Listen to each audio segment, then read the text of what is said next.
Tantor Audio, a division of Recorded Books, presents Thunder in the Mountains, Chief Joseph, Oliver Otis Howard, and the Nez Perce War, by Daniel Sharfstein. Narrated by Joe Barrett. It is natural to wish to fight. We have always fought our enemies. We now engage in the biggest fight of all, the fight for our survival. If we must do it without weapons, so be it. James Welch, Fool's Crow. The new men of empire are the ones who believe in fresh starts, new chapters, clean pages.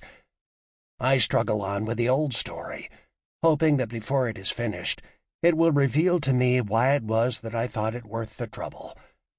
J. M. Coetzee, Waiting for the Barbarians. Author's Note. In 1865, the United States was a beacon of liberty and equality to the world. It had fought a war to abolish human bondage, and Congress was committing to a reconstruction of the South that would enable millions of people who had been held as slaves to claim the rights and privileges of citizenship. The values that constituted the nation had new strength and clarity, animated by a government with an unprecedented capacity to make those values meaningful for every American. Just 35 years later, in 1900, the possibilities of the prior generation had given way to an entirely different consensus. The government at every level was engaged in a vast project of sifting and sorting, of guarding the boundaries of unyielding hereditary privilege.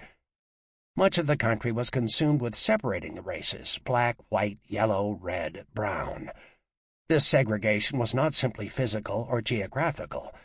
Citizenship itself was divided and tiered. Being an American had no unified meaning.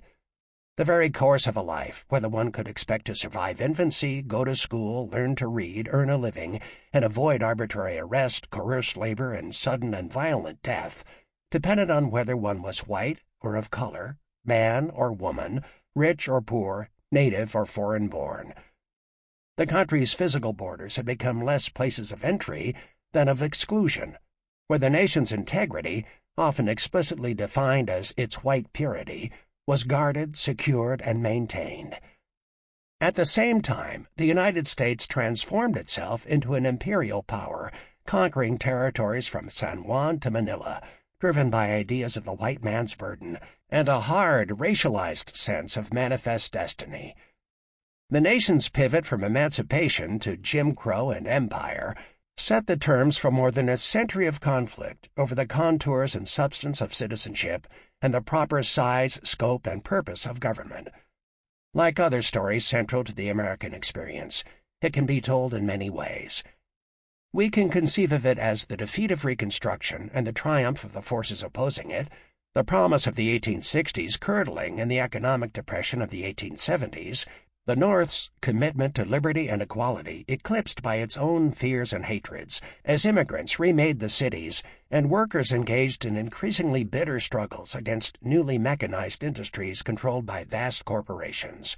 Or we can imagine the transformation occurring at the end of the 19th century as less a rejection than an extension of Reconstruction, a national project that above all succeeded in expanding the size and reach of the federal government. One path from emancipation to empire went through the West.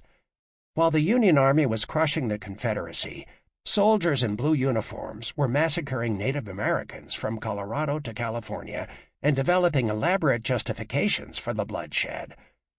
In the decades that followed, the West became a proving ground for conquest, the site of a massive exercise of state power to benefit one group at the expense of others. Understanding how a nation forged by Civil War and Reconstruction came to see the West, and how some of the same people who fought for one vision of America became the architects of a seemingly antithetical vision, is crucial to understanding the divisions that define modern America.